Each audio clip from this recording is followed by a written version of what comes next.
오늘부터는 이제 제 23장 그리스도의 교회, 교회에 대한 내용입니다. 우리가 이제 조직신학에서 교회 그러면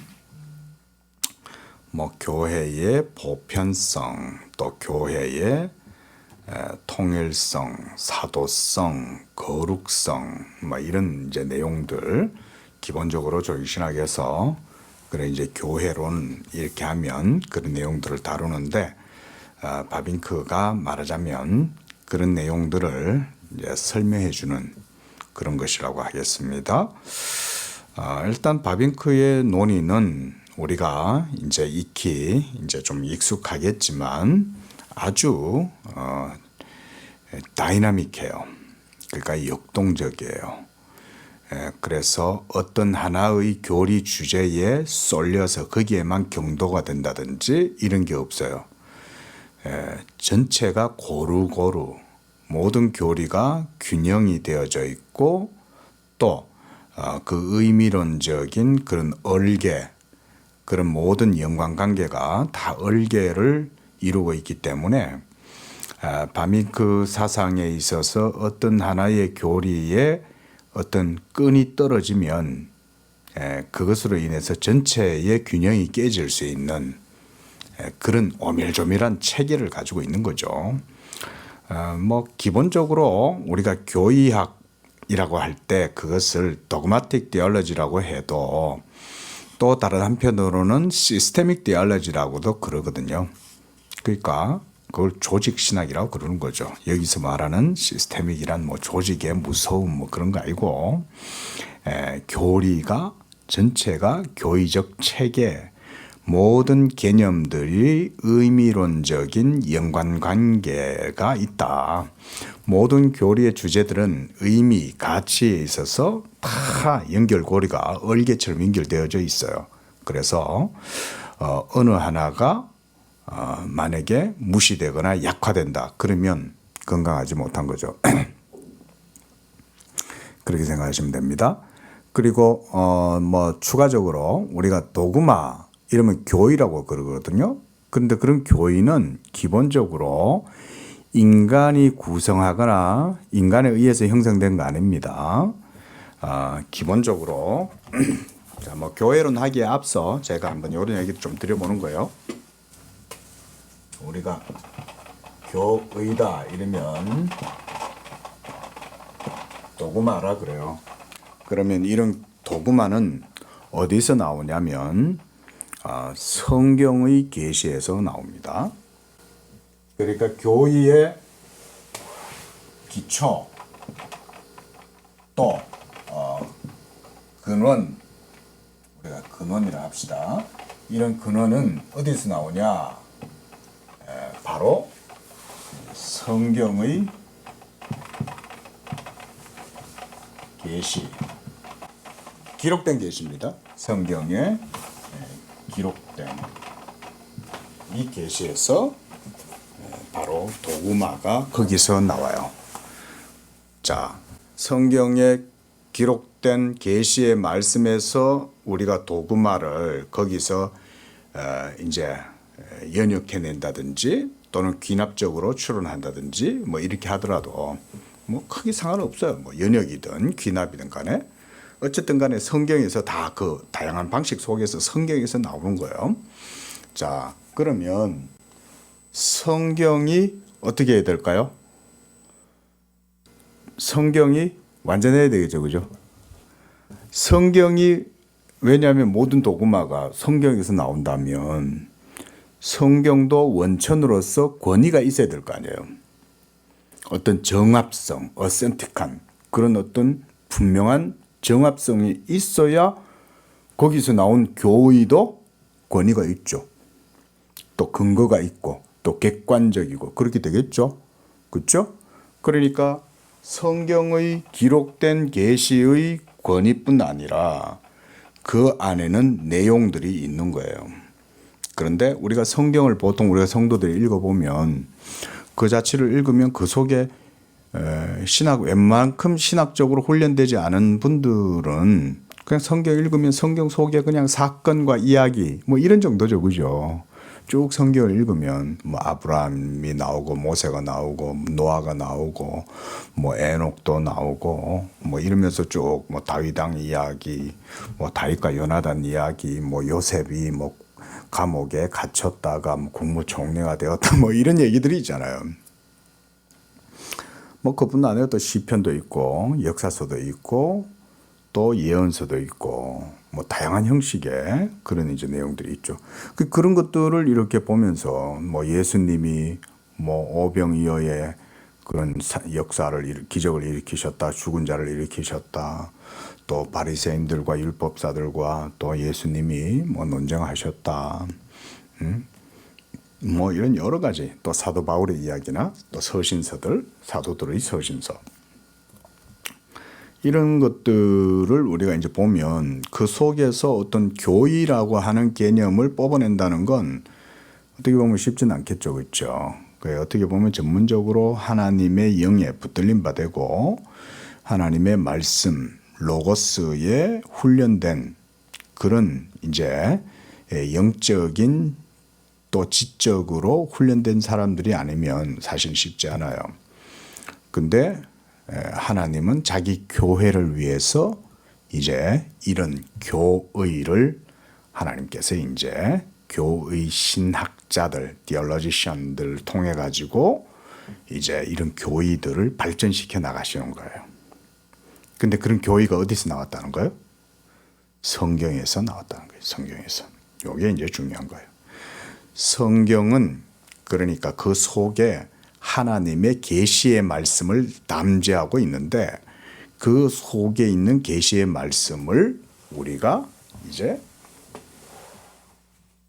기록되어져 있는 성경 속에 있는 이 기록된 내용, 우리가 이런 것들을 또 다른 말로 우리가 증거다 이렇게도 말해도 됩니다. 증거.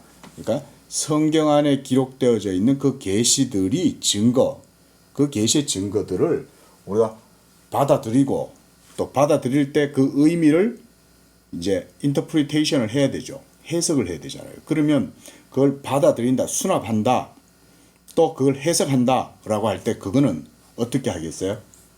우리가 우리의 이성의 회로 논리로 하는 게 아니죠. 어떻게 합니까? 믿음으로 하죠. 그렇죠? 그래서 자, 믿음으로 말 그대로 인식이든 해석이든 또는 뭐 규정도 마찬가지예요. 규정.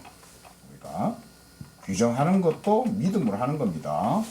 그러니까 이런 모든 뭐 일련의 등등 이런 여러 가지 이제 우리의 지적인 그런 이제 활동들을 통해서 이루어지는 이런 것들이 다 신앙의 지성이죠. 그러니까 신앙 지성으로 이제 이런 일들이 이루어지는 거죠. 신앙 지성. 이 신앙 지성으로 인해서 성경 속에 있는 계시의 증거를 인식하고 그거를 해석하고 또 규정하는 것, 이런 게 이제 말하자면 교의인 거예요. 교의. 그리고 이런 교의를 이제 조직적이고 체계적으로 이제 이렇게 하는 거죠. 그래서 우리가 이제 성경이 모든 신학의 그래서 원천이 되는 거예요. 이게 이제 세상의 일반적인 철학적 지식이라든가 그런 것과는 다르죠. 철학적 지식은 이런 식으로 연역하거나 유추하거나 추론하거나 또는 정의한다든지 또는 어떤 귀납법적인 어떤 논리적인 귀결이 있다든지 이런 게 없어요. 철학에는. 철학은. 하지만 제가 지금 이제 이런 얘기들을 지금 하는 이유가 뭐냐면 교회가 아주 특수하고 교회의 특별한 그런 특성을 이제 제가 이제 말씀을 드리려고 그러는 거예요. 자, 이 세상에 여러 종교들이 많이 있잖아요. 그죠? 또 우리가 예를 들어서 뭐 사조, 어떤 사상, 담론 뭐 이런 말들 쓰잖아요. 그러면 다양한 담론의 세계도 있고 다양한 사상계가 있고 또 지적 전통도 다양하게 있어요. 뭐 우리가 쉽게 얘기해서 동양 철학이 있고 서양 철학도 있잖아요. 그렇죠? 또 종교도 불교가 있고 유교가 있고 또 도교가 있고 뭐 다양한 그런 계파들이 또 있잖아요. 그런데 그런 모든 것들과 딱 구분되는 유일하고 독특한 바로 그게 뭐냐면 교회인 거예요. 교회. 그리고 그런 교회는 교회만의 지적 체계와 그런 개념들, 도구마가 성경에 원천을 두고 믿음에 의해서 구성되고 체계를 가진다. 이런 개념들을 좀 생각을 하면서 우리가 이제 이런 교회를 이제 그리스도의 교회에 대해서 조금 이제 제가 이렇게 한번 서문을 한번 열어가 보는 거예요. 지금 서론적으로. 자, 이 정도는 이해되죠, 그죠? 요런 거는 이제 신학교 가면 신학 서론 정도에서도 다루는 내용들이에요. 신학 서론에서 아주 기본적인 내용이죠. 아주 기초적인 내용들이죠. 이런 것들은. 그러니까 성경에서 믿음으로 교의 도구마를 우리가 해석하고 인식하고 또 그걸 규정하고 그렇게 해서 이제 성경이 교의의 기초가 되는 거예요. 뭐 신정통주의라든가 철학에서는 그런 식으로 규정하지 않죠. 그냥 계시 그 자체가 모든 인식의 원리가 되고 그래서 계시는 그리스도고 그리스도는 하나님의 말씀이고 계시가 곧 하나님의 말씀이면서 그리스도고 뭐 이런 식으로 신정통주의는 좀 다른 논리 그것도 괴가 틀려요. 제가 말하는 교의하고 신정통주의에서도 교의라고 사용을 하지만 개념이 틀려요. 하지만 개혁주의의 기본적인 교의에 대한 내용들은 아주 기초적인 것이지만 굉장히 중요하죠. 우리는 성경에 기록된 계시에서 믿음의 증거를 취해서 그래서 믿음으로 인식하고 또 해석하고 그래서 성경에 있는 개념을 교리적인 주제들을 이제 규정하겠죠. 예를 들어서 칭의, 우리가 지금까지 계속 해왔던 성화, 뭐 언약, 인간의 타락, 또 뭐 그리스도, 기독론, 삼위일체, 그 속에서 하나님이 우리를 향한 섭리, 작정, 뭐 예정, 선택 이런 내용들이 이제 쭉 다 성경에서 전부 다 나오죠. 그렇죠? 그런 주제들이 모두가 전체가 다 하나도 빈틈없이 다 조밀조밀한 얼개처럼 다 연결되어져 있는 거예요. 그래서 어느 하나가 탁 실타래가 터져 나가면 전체가 다 깨지는 거예요. 그렇게 완전한 체계가 모두가 다 어디에서 달려 있다? 성경에 기록된 계시에 의해서 조직되어져 있다. 그래서 우리가 시스테믹 디알로지라고 그래요. 그래서 그 시스테믹이란 말은 인간이 조직했다는 말이 아니에요. 성경의 계시의 개념을 믿음으로 이게 중요해요. 믿음으로 받아서 그것을 체계화하고 그래서 성경대로 이해하는 거예요. 인간이 해석하는 게 아니에요. 여기서 해석이라는 건 조명 우리가 일루미네이션이라 그러잖아요. 성령이 우리 안에서 그러니까 성령의 조명이라고도 그러죠. 이 성령의 조명에 의해서 인식되고 해석되고 규정되는 거예요. 그래서 이런 걸 우리가 이제 성경의 자정성이다.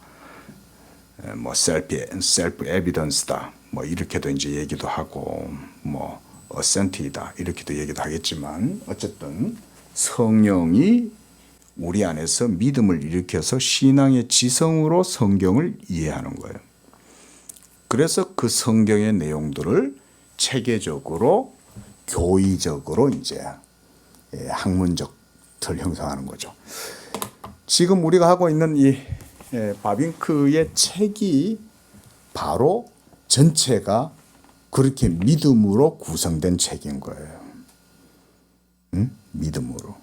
그리고 물론 아주 걸출하고 뛰어난 탁월한 도서들도 많이 있겠지만 이제 20세기에 이르러서 이 17세기 개혁신학 정통을 그대로 개성을 하면서 그것을 발전시키면서 가장 참 아주 체계적이고 깊이 있게 논의한 바빙크의 개혁 교의학, 그것과 함께 저는 이 하나님의 큰일 마그날리아 데이라고 하는 이 책이 그래서 저는 굉장히 중요하고 가치 있다.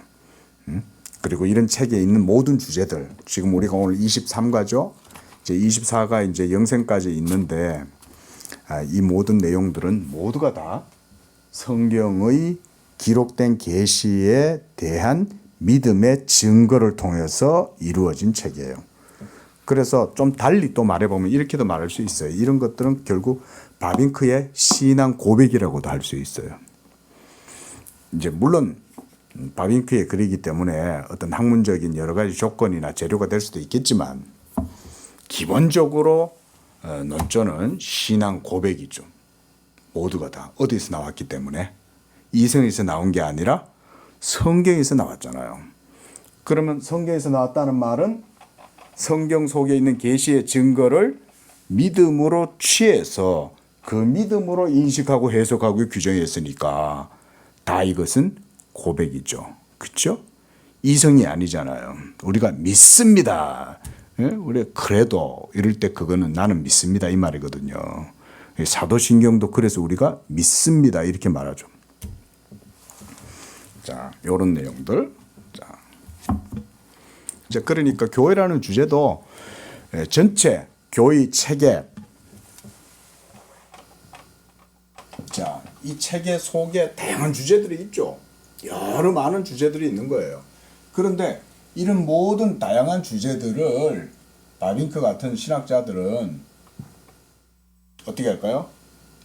다 이렇게 전부 다 이렇게 이제 한마디로 다 구조와 체계를 전체를 통으로 인식하고 있는 겁니다. 저는 한번 이렇게 한번 설명 한번 드린 것 같아요. 이 속에 다양한 주제들이 있는 거예요. 근데 바빙크 머릿속에는 하나님의 진리, 하나님의 말씀 이러면 벌써 전체 체계가 그 속에 탁 통으로 들어가 있는 거예요. 하나로. 그러니까 이렇게 이제 보면 체계가 기본적으로 통일 구조를 갖고 있는 거죠. 그죠? 통일되어져 있으니까 통일되어져 있다는 말은 어떻게 보면 보편적이라는 말이에요. 보편적이다. 모든 것이 유니버셜하게 다 이렇게 연결되는 거예요. 그래서 어느 하나 여기를 건드려도 여기와 의미 상관관계가 다 연결되어져 있어요. 철학자들도 이런 식으로 논의를 하거든요. 의미의 구조다, 가치체계다, 뭐 이렇게 얘기한단 말이에요. 왜냐하면 우리의 머리 인식도 인식과 사물이 연결되어져 있잖아요. 예? 맞죠? 우리가 꽃을 보면 왜 아름답다고 생각해요? 꽃의 향기를 맡으면 아카시의 향기를 맡으면은 이렇게 뇌리를 자극하잖아요. 왜 그게 아카시아 냄새가 달콤하면서도 향긋하면서도 아주 아카시아의 향기는 아주 매혹적이잖아요. 장미의 향기는 또 다르고 또 장미빛이 또 아주 아름답고 그런 미학적인 것들과 우리의 후각이나 시각은 모두가 다 의미론적으로 연결되어져 있죠. 그렇죠? 그러니까 우리가 그림을 봐도 감상을 해도 정말 이렇게 깊이 있는 유명한 화가들의 그림은 모든 사람들이 다 사랑하잖아요. 왜 그럴까요? 보편적 가치가 그 그림 속에 들어가 있기 때문에 그런 거죠. 하물며 영적인 신학의 주제들도 마찬가지예요. 신학의 주제. 그 현세적이고 이성적이고 육체적인 피지컬한 그런 문제뿐 아니라 스피리추얼한 영적 세계에 대한 의미, 그 속에 있는 다양한 주제들, 그런 것들도 모두 다 연결되어져 있어요. 이런 게 진리의 보편적 특성이에요. 그래서 육적인 것만 모든 의미, 가치 체계가 다 연결되어 있는 게 아니에요. 보이지 않은 영적인, 여기서 영적이란 말은 정신적인 거 얘기하는 거 아닙니다. 정신적인 건 엄밀히 말하면 기독교에서는 그건 그냥 육체적인 거예요. 육적인 거예요. 왜냐하면 육체와 정신은 하나님의 창조의 섭리 속에서 하나로 연결되어져 있잖아요. 그래서 정신과 육체는 따로 분리하는 건 의미가 없어요. 그죠? 정신과 육체가 분리되면 우리는 그 자체로 망가지죠. 그죠? 정신하고 육체하고 분리할 수 있습니까? 그 개념적으로는 정신은 정신이고 육체는 육체다 뭐 이렇게 얘기하지만 만약에 어떤 사람이 예? 육체는 건강하다고 해도 정신이 이상하면 정상적 삶을 못 살잖아요. 그 말인즉 둘은 연결되어 있다는 이 말이에요. 예? 집안에서 맨날 컵라면이나 먹으면서 뭐 요즘 집안에 틀어박혀 갖고 있는 그런 사람들 있잖아요. 뭐 일본에 그런 사람들이 많다고 하고 우리나라도 그런 사람들이 많다고 그러는데 그 뭐라 코모리 뭐 후키 뭐 하여간 뭐 일본에 그 말이 있대. 예? 뭐 하여간 예? 밖에도 안 나오고 세상과 단절해가 사는 사람들. 그러면 그들은 육체적으로 건강할까요? 정신이 벌써 세상과 고립되어 있으니까 육체도 병들죠. 히키코모리 생각났다. 정신과 육체는 떨어질 수 없어요. 그런 의미에서 우리는 우리가 소울이라고 하고 마인드라고 하든 간에 헐트라고 하든 간에 스피릿이라고 하든 간에 사람의 정신은요. 그 자체로 우리 기독교에서는 영적이다라고 하지 않습니다. 그건 그냥 육체의 정신 현상이에요. 말하자면. 근데 우리는 그 육체는 베인풀과 같다고 생각하잖아요. 그죠? 베인풀이라는 말은 오래 못 산다 이 말이죠. 예? 1년생이다 이 말이에요. 1년생. 우리는 잠깐 있다가 없어질 존재죠. 그런 잠깐 있다가 없어질 베인풀이 생명력을 느끼고 정신을 인식하고 자기 정신을 찬미한다고 한들 어때요? 베인풀은 아침에는 쌩쌩해서 화병에 꽂아놔도 저녁 되면 시들고 사라지죠. 그러니까 정신이 뭐와 함께 같이 사라집니까? 육체가 시들고 육체가 무너지면 정신도 같이 무너지죠. 그래서 우리 기독교에서는 정신은 영적이다라고 하지 않아요. 그거는 세속적이에요. 예. 영적인 것은 하나님의 말씀적인 것만 영적인 거예요. 이거 잘 아셔야 돼요. 그리고 우리가 특별히 그런 의미에서 영적이다라고 하는 거는 그 하나님의 말씀과 우리와의 언약의 관계가 이루어질 때만 영적이라고 그래요. 자, 이해되죠? 자, 그래서 우리는 일반적으로 우리가 뭐 멘탈이다, 뭐 허트다, 마인드다, 뭐 스피릿이다 이런 여러 말을 해도 정신은 우리가 기독교적 입장에서 봤을 때는 그저 육적인 거예요. 그거 아시면 돼요. 육적인 거예요. 여기서 육적이란 말은 단지 물체적이다, 응? 피지컬하다 이런 의미보다는 육체와 함께 하나로 되어 있기 때문에. 근데 예수님 뭐라 그래요? 우리는 성경에서는 우리는 베인풀과 같다 그랬고 또 죽은 자들이라 그러잖아요. 죽은 자들이 잠깐 이게 이제 육체의 생동감을 느끼니까 그냥 정신이 활동하는 거죠. 그 정도 수준에서 보면 돼요. 그게 소위 말하는 멘탈이고 그런 게 마인드예요. 이걸 뭐 너무 대단하다고 그렇게 보면 안 되는 거죠. 그죠?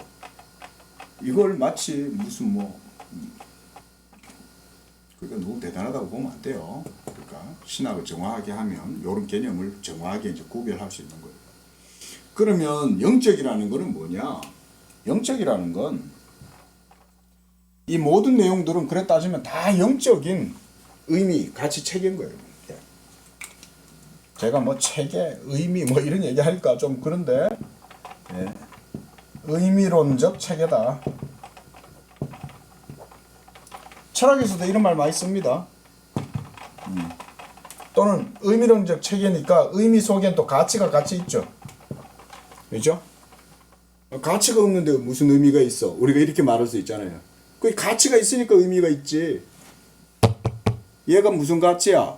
얘는 설교자나 스피커가 말을 하면 얘는 그걸 담아서 소리를 내줄 수 있는 그런 가치를 가지고 있죠.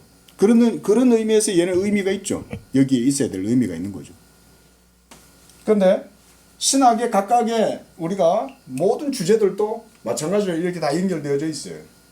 그리고 이런 모든 연결된 서로의 의미론적인 체계, 이런 체계는 영적인 말씀에 의해서 이루어지는 거예요. 그래서 우리가 영적이다, 우리가 스피리추얼하다라고 이렇게 얘기할 때는 이거는 다른 의미예요. 기독교에서는.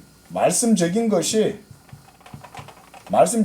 영적인 거예요. 자, 말씀적이라는 말은 성경에 기록된 계시의 증거와 일치한다 이 말입니다. 뭐 말씀적이라는 말은 다른 의미 아니에요. 딱 그렇게 이해하셔야 돼요. 신정통주의에서 말하는 무슨 그런 뭐 칼 바르트라든가 에밀 브루너라든가 뭐 내재주의자든 뭐 초절주의자든 실존주의자들이 얘기하는 그런 식의 인식이나 해명, 뭐 해석, 현상 이런 거 아니에요. 그거 잘 아셔야 됩니다. 우리는 그런 신학을 받아들이지 않아요. 우리가 말하는 교의의 개념은 정확하게 성경에 기록된 계시와 그것의 믿음의 증거, 그것에 의해서 확립되고 수립되는 이런, 그리고 이것에 의해서 이루어지는 이런 가치 체계, 이걸 우리가 이제 교의학, 시스테믹 디알러지다 그러는 거예요. 그리고 거기에서 우리는 영적이란 의미를 이렇게 생각하는 거예요. 말씀적인 것이 영적이다. 정신적인 것은 영적인 게 아니에요. 정신적인 것은 그냥 육체가 아직은 메인풀이 사그러들기 전까지는 그 속에서 활동하고 있는 거예요. 그냥. 예. 자, 여러분 그 신경초라고 아세요? 신경초. 신경초는 의식하죠. 그렇죠? 신경초는 의식해요. 탁 건들면 뭐 자기 보호 때문에 그렇게 하는 건지 모르지만 확 울어들죠. 식물도 의식하는 거예요. 식물도 자기 체계가 있는 거예요. 의식의 체계가 있는 거예요. 그다음 뭐 보면 식물들 중에도 보면 왜 벌레 잡아먹는, 개미 잡아먹는, 날파리 잡아먹는, 벌 잡아먹고 파리 잡아먹는 그런 식물도 있더라고요. 그걸 통해서 자기 생명을 유지하는 거 아닙니까? 그럼 뭐 사람이 물론 비교할 수 없을 정도로 뛰어난 그런 형상을 가졌다 할지라도 인간이 가지고 있는 그런 정신을 너무 과대평가하면 안 돼요. 정신이 대단한 건 분명해요. 그럼에도 불구하고 그것을 너무 과대평가하면 안 된다. 자, 이렇게. 그래서 바빙크의 신학의 주제, 우리가 지금까지 22번째까지 성화까지 봤는데 모든 주제들은 다 연결되어져 있어요. 그리고 그런 모든 연결적인 의미론적 체계가 가능하게 되는 건 바로 이 하나님의 말씀과 우리의 영적인 관계 속에서 이루어지는 거죠. 그렇죠? 우리가 예수님을 안 믿으면 이런 체계를 가질 수 있겠어요? 이런 게 핵심이죠. 그죠? 우리가 예수님을 믿으니 모든 신학의 주제가 우리한테 의미가 있는 거죠. 만약 우리가 예수님을 안 믿는다면 이런 신학 주제가 우리하고 의미가 있습니까? 없죠. 금강경이든 법구경이든 뭐 그런 거하고 뭐 비슷하게 보겠지. 뭐 꾸란이나 같이 보든지 뭐 이런 식으로 보겠지. 하지만 예수를 믿고 보니까 진리를 알게 되고 예수의 영으로 하나님의 말씀에 대해서 인식하게 되고 성경의 말씀이 이제는 체계적으로 이해가 되고 이러면서 이제 우리가 하나님의 말씀과의 영적인 관계 속에서 이제 이게 이루어지는 거죠.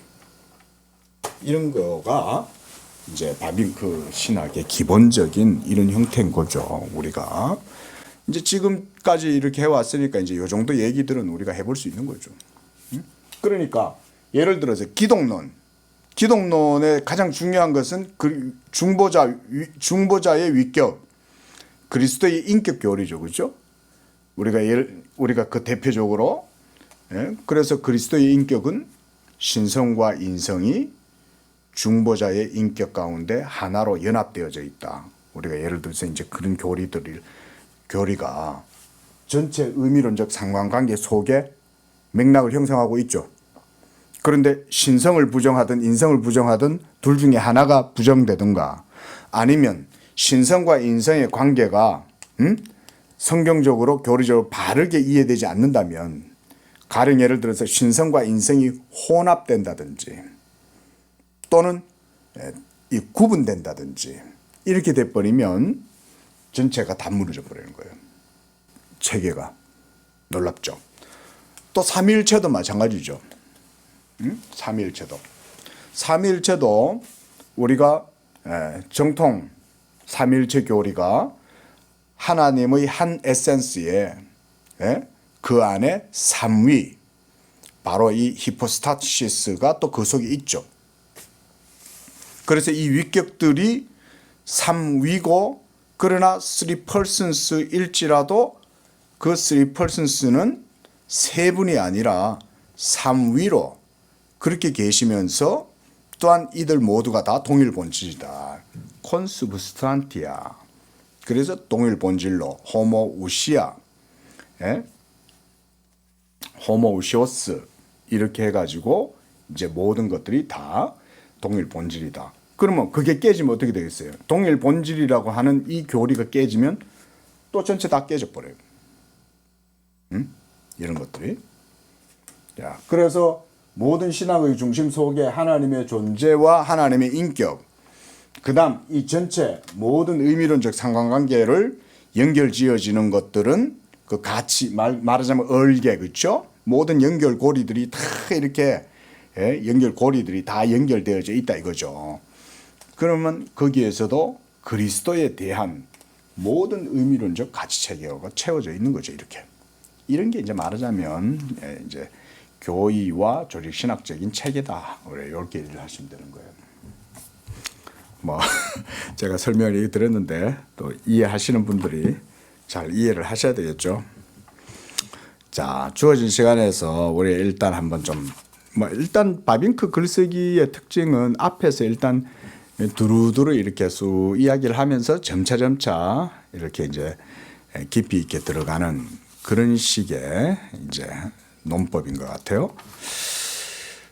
자, 먼저 읽어보겠습니다. 제23장 그리스도의 교회. 그리스도께서 지상에 있는 신자들에게 모든 부여한 혜택들을 베푸시는데 이 혜택들은 사망 시에는 부분적으로 이루어지나 심판의 날 이후에는 최고 절정에 이르는 영화의 상태에서 성취되고 완성된다. 그러나 우리에게는 이제 이 심판의 날 이후 최고 절정이면 이제 우리에게는 부활이죠. 부활의 영화의 상태, 그 얘기입니다. 그러나 이 영화, glorification, 앞에 칭의는 sanctification, 또 그 앞에 칭의는 justification, 성화는 sanctification, 여기서는 glorification 이렇게 우리 상식적으로 이렇게 이제 이해를 하시면 되겠습니다. 자, 이 영화의 혜택에 대해서 우리가 아직 논할 때가 아니다. 왜냐하면 먼저 그리스도께서 소명과 중생, 신앙과 회심, 칭의와 양자, 갱생과 성화를 지상에 있는 그 신자들에게 가져오고 유지하고 보강하는 그 방식에 대해 관심을 가져야 하기 때문이다. 그러니까 아직은 영화의 단계로 훌쩍 뛰어서 스킵하고 걸로 건너뛰기 전에 그 중간에 논의해야 될 내용들이 더 남아있다 이 말인 거죠. 자, 그래서 우리는 이미 그리스도께서 모든 은덕들, 이 은덕들이 바로 지금까지 우리가 앞에서 다루었던 다양한 하나님의 존재와 사역, 그리스도의 모든 중보의 사역과 그 효력, 그리고 성령의 은사, 이런 모든 주제들이에요. 이걸 은덕이라고 그러는 거예요. 그런 것들을 그분의 말씀과 성령을 통해서 우리에게 허락하셨음을 앞서 지금까지 살펴봤다 이 말이에요. 자, 혹시 기억이 나십니까?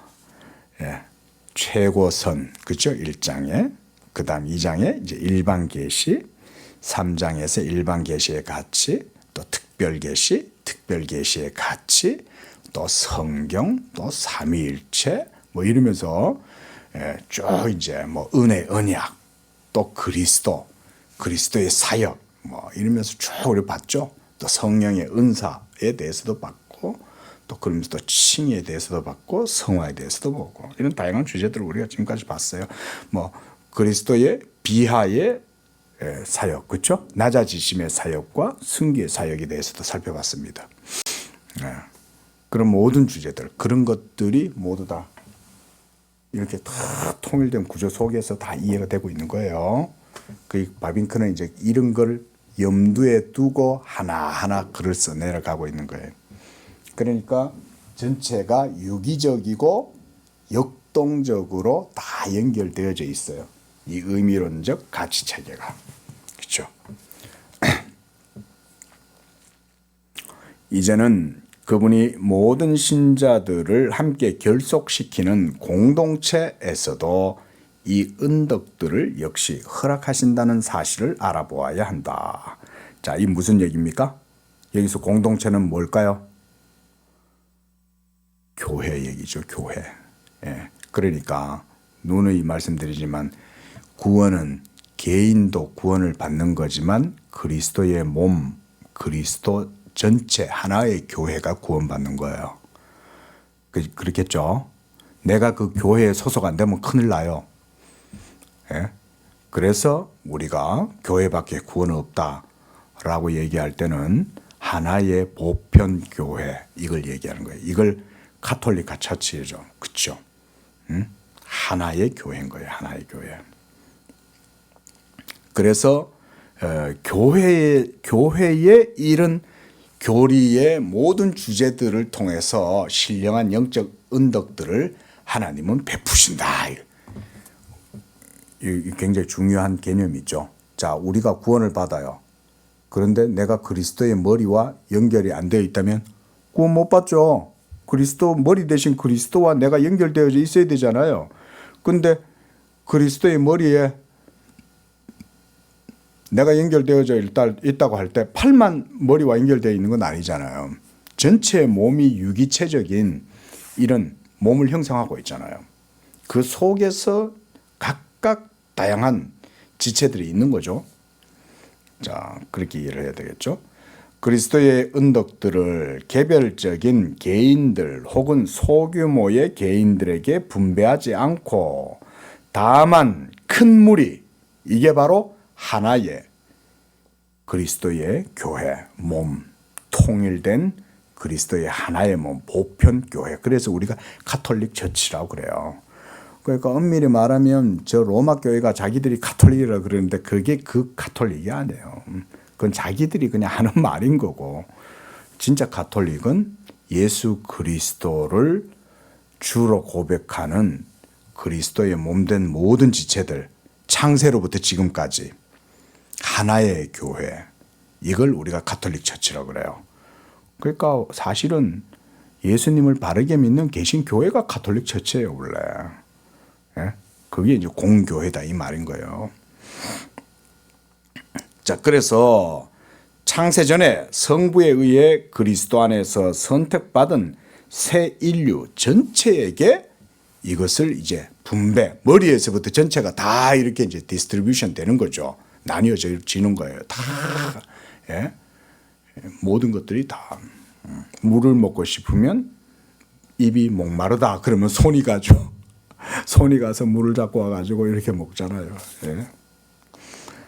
자, 그러므로 신자는 결코 단독으로 섬길 수 없고 혼자일 수 없다. 자연계에 있어 모든 인간은 그 부모와 관계 속에 출생하고 자신의 노력 여하에 상관없이 한 가족, 한 민족의 구성원이 되고 인류 전체의 구성원이 된다. 이런 것도 일반적인 세상의 보편적 법칙이죠. 그렇죠? 뭐 우리가 그래서 올림픽 같은 데도 노래 그래 하잖아요. We are the world, we are the one 뭐 이렇게 노래 하잖아요. 우리나라 뭐 옛날에 88 올림픽 때 보면 이제 그 코리아나 뭐 이런 사람들이 그런 노래 부르잖아요. 유명한 노래. 모든 세계는 다 하나다. 뭐 하나입니까? 맨날 전쟁하고 그러고 있는데. 어쨌든 영적 세계에서도 마찬가지다. 육적 세계도 그런 하나의 보편적 체계와 전체가 다 유기적으로 연결되어져 있지만 영적 세계도 마찬가지다. 이 영적 세계는 하나님 나라 곧 교회를 얘기하는 겁니다. 교회. 그래서 신자는 위로부터 하나님으로부터 출생하지만 그리스도께서 머리가 되시고 동시에 그 성취가 되시는 은혜 언약의 관계 속에서만 새 생명을 갖는다. 자, 요런 것 표현 속에도 이런 한 문장의 표현 속에도 바빙크 신학의 기본적인 괴가 들어있죠. 제가 아까 이 말 했죠. 여보세요. 자, 우리가 영적이라고 하는 것은 말씀적인 게 영적이라고 그랬어요. 그렇죠? 또 말씀적이라는 말은 뭔 말이냐면 우리와 하나님의 말씀과의 언약의 관계가 설정되어져 있기 때문에 그걸 우리가 말씀적이라고 그러는 거예요. 그러니까 우리하고 상관없이 말씀만 있다 그러면 그게 우리한테는 영적이지 못하잖아요. 그죠? 맞죠? 이해됩니까? 하나님의 말씀이 저희 객관적으로 있어요. 뭐 철학에서 사용하는 저 넘어 그냥 타자 아더로 있는 거예요. 아더로. 그럼 그거 나하고 상관없죠. 저 우주 넘어 저편 어딘가에 있다. 우리가 그걸 뭐 개념을 또 올린다고 한들 그 말씀과 인격적 관계를 맺지 않고 있다면 뭐 우리한테 그게 무슨 의미가 있어요. 그리고 우리가 이런 의미론적 체계를 구성할 수 있겠습니까? 없죠. 나하고 아무런 관계가 없는데. 하지만 기독교 신앙은 영적이라고 할 때는 하나님의 그 말씀이 초월해 계실지라도 그 하나님이 직접 우리 안에 오셔서 우리와 영적 생명의 언약의 관계를 맺잖아요. 그 관계 속에서 우리가 하나님을 알고 하나님도 우리를 아시는 거죠. 그걸 영적이라고 그러는 거예요. 그러니까 말씀이 없이는 우리는 하나님을 몰라요. 말씀을 통해서 우리가 하나님과 관계를 맺는데 그걸 그래서 우리가 그때라야 영적이다라고 말할 수 있다 이 말인 거예요. 안 그러면 꿈 꿨다, 뭐 선사가 꿈에 나타났다, 그래가지고는 네가 이걸 먹으면은 아이를 낳을 것이다 이러고 꿈에 뿅 하고 사라졌어요. 그럼 그게 영적인 거예요? 그런 게 아니죠. 응? 이건 뭐 오늘 막 삼신 할머니가 나타났는데 네가 아이를 낳을 것이다 이러면서 내한테 밤토를 3개 주고 갔어. 그럼 그런 게 영적이냐고. 그런 게. 예? 살아계신 진리의 그 말씀과 내가 뭔가 하나님과의 그 관계 가운데 딱 서는 거죠. 그게 모두 다 예수 믿음으로 이루어지는 거죠. 그래서 믿음은 영적이고 그 영적이란 말은 말씀적인 것이요. 말씀적이란 말은 하나님과 내가 그 말씀을 통해서 언약의 관계를 맺는 거다. 이렇게 우리가 규정을 하는 거죠. 규정. 규정되어질 때 이거 내가 만든 말이에요. 지금 방금 내가 여러분에게 이렇게 언설을 했어요. 언설. 그럼 이런 언설들이 제가 만든 말이 아니잖아요.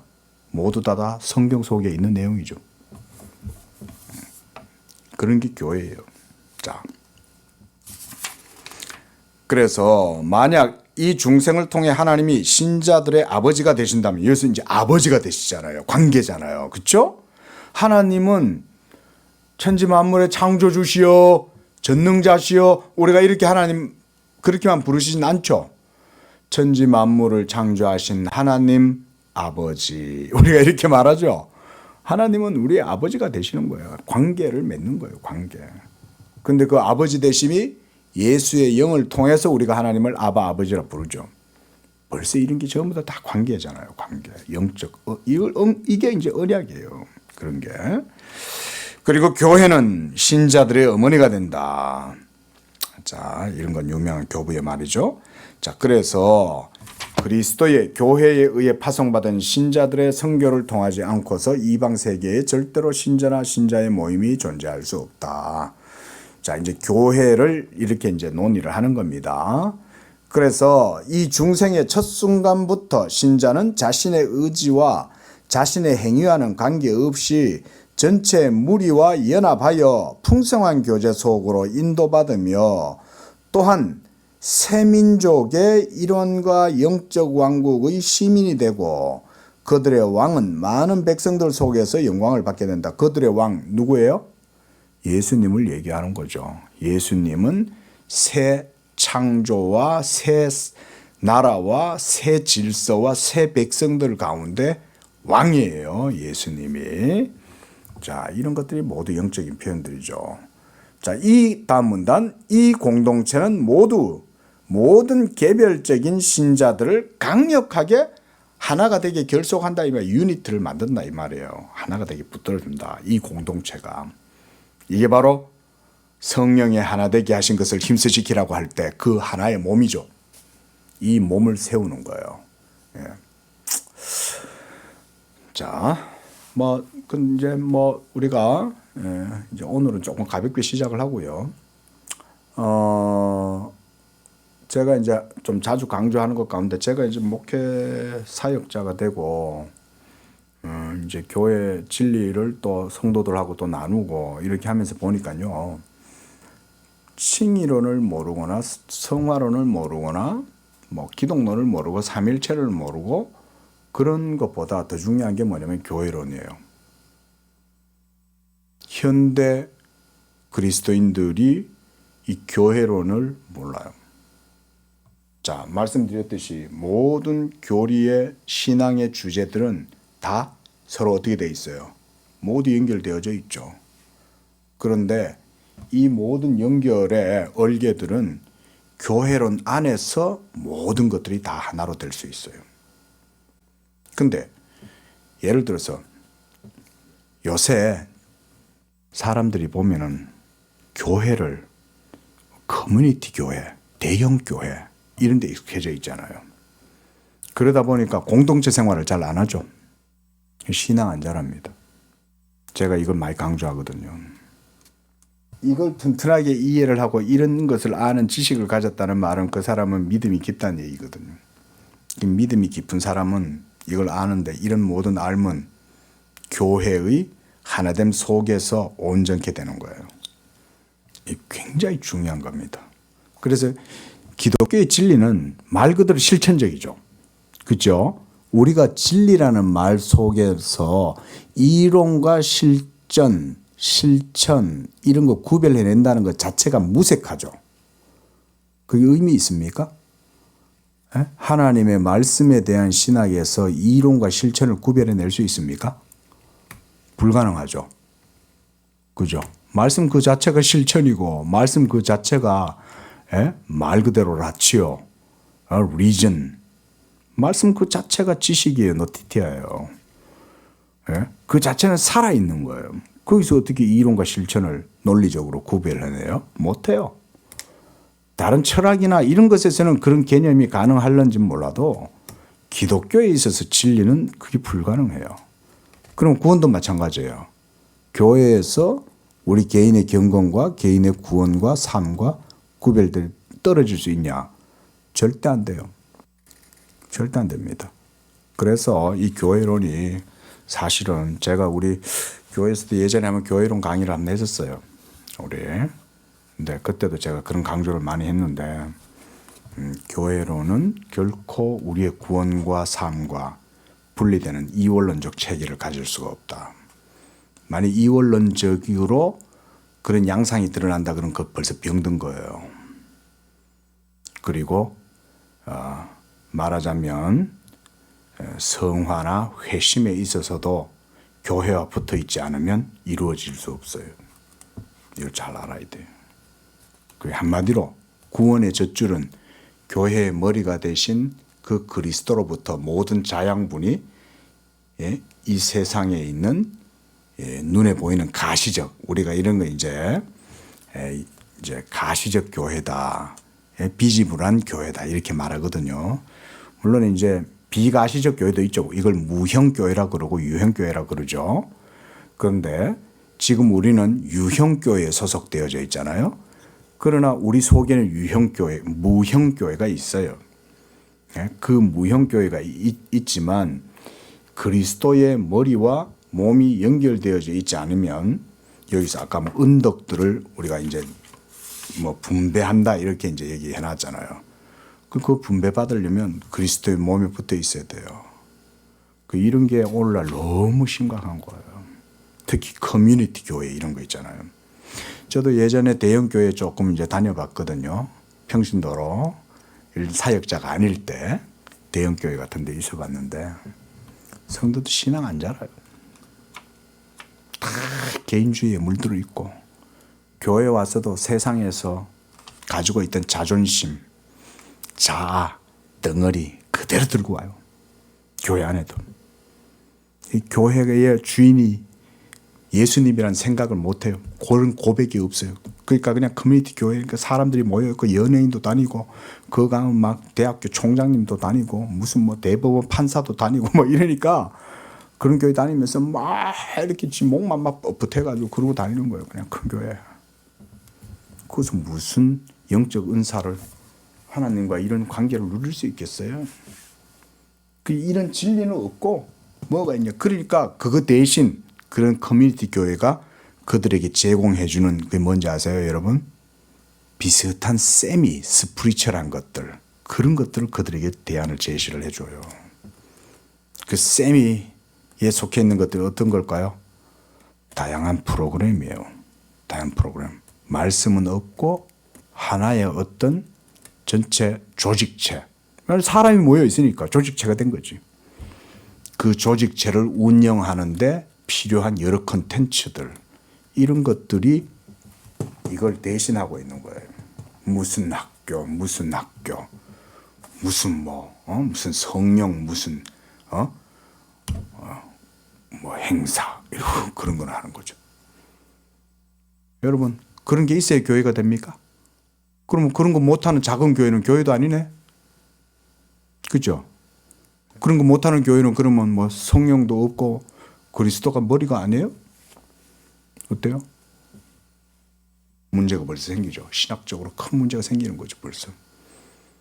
대형 교회는 여러 가지 재원이 있고 일단 재정적으로도 외부 강사도 많이 불러올 수도 있고 이러니까 여러 프로그램 만들죠. 또 거기다가 또 인력들도 많잖아요. 젊은 부목사들 머리 팽팽팽 돌아가는 아이디어도 많고 아주 액티비티한 그런 젊은 그런 사람들이 막 갖가지 뭐 아이디어 짜내가지고 재미있는 프로그램도 많이 만들죠. 그러니까 사람들이 이제 그런 게 영적이라고 착각하는 거예요. 그런 것들이. 의식 없는 사람들은 그런 데 가가지고 막 그 뭐 대단한 게 있는 줄 알아요, 또. 그러니까 막 무슨 집회한다, 세미나 한다 그러면 뭐 그거 가지고 엄청 몰려드는 거야. 막 전국의 목회자들까지 그거 다 몰려드는 거예요. 그때 나도 젊으니까, 그때는 신학을 안 할 때니까, 뭐, 그게 좋은 건 줄 알았지, 그때는. 의식이 없으니까. 근데 말씀을 배우고 신학을 알고 다 보니까 다 부질없고 쓸데없는 짓인 거예요. 응? 오직 예수 그리스도에 대한 믿음과 간단한, 정말 간단한 복음만 듣고 그 가운데에서 주님의 몸된 교회를 세워나가는 그런 신앙이면 그걸로 모든 것들은 다 만족돼요. 그렇게까지 할 필요 없어요. 근데 안 되니까. 이게 안 되니까 다른 것들을 대체하는 거죠. 그러면서 그런 것들은 사람들은 영적이라고 생각하는 거예요. 그러다 보니까 뭔가 좀 밋밋하거든. 세미나만 하니까 뭔가 이게 좀 아닌 것 같아요. 권위도 없는 것 같고 재미도 없고. 그러니까 거기다가 이제 예언과 계시와 환상과 이런 것들을 이제 거기다 막 갖다가 조미료 치는 거예요. 예? 이빨이 금으로 바뀌었다더라. 응? 막 넘어지더라. 기도하는데 막 넘어지면서 몸을 부르르 떨면서 막 웃더라. 그런 게 영적이에요? 제가 아까 얘기했죠. 그런 건 영적이 아니라 그랬죠. 영적인 건 말씀적인 거다. 응? 그럼 또 그런 게 아니면 또 어떤 사람들도 사회, 운동, 캠페인 또 이런 쪽으로 또 나가. 자, 현대교회가 지금 반복하고 있는 이런 서로 구별되는 두 가지 양상들은요, 교회사 속에 계속 있었어요. 그거 아셔야 돼요. 중세교회 때도 있었고 초대교회 때도 있었어요. 사람 사는 세상 똑같아요. 현대교회라고 2000년 전보다 더 고급스러운 교회 안 돼요. 중세보다 더 고급스럽고 더 뛰어난 교회 안 돼요. 똑같아요. 하나님의 말씀이 최고 현대적인 거예요. 하나님의 말씀적인 영적인 바른 것들을 세우지 않으면 다 똑같아요. 여러분 그거 꼭 기억하셔야 돼요. 반복이에요. 반복. 예? 제가 그래서 잠깐 다녔던 그 교회, 예? 그때 당시만 해도 뭐 한마디로 그냥 아주 심볼과 같은 그런 교회였죠. 유명하고 이름만 되면 다 아는 목사님. 중요한 거예요. 그러니까 진리가 중요한 거예요. 진리가. 우리가 이런 거 꼭 기억을 해봅시다. 자, 오늘 여기서부터 하고요. 다음 주 이제 500쪽 세 번째 문단부터 다음 주에 좀 더 보겠습니다. 기도하겠습니다. 자비하신 아버지 하나님, 이와 같이 또 귀한 도서를 통해서 하나님, 우리가 참 오랜 시간 동안 이렇게 책을 자세하게 읽어 나가면서 또 여러 가지 진리의 주제들을 배워가고 있습니다. 하나님, 우리가 하나님의 이 진리의 말씀을 또 우리의 영혼에 깊이 담고 믿음으로 더욱더 하나님 앞에 굳건하게 세워지게 하시고 진리를 아는 지식을 통해서 하나님을 영화롭게 하는 그런 부여하고 복된 신앙의 고백의 상태까지 우리가 나아가고 또 거기에서 또한 우리의 믿음의 삶까지 나아가서 열매 맺는 복된 우리의 믿음이 되게 해 주시옵소서. 예수님의 이름으로 기도합니다. 아멘.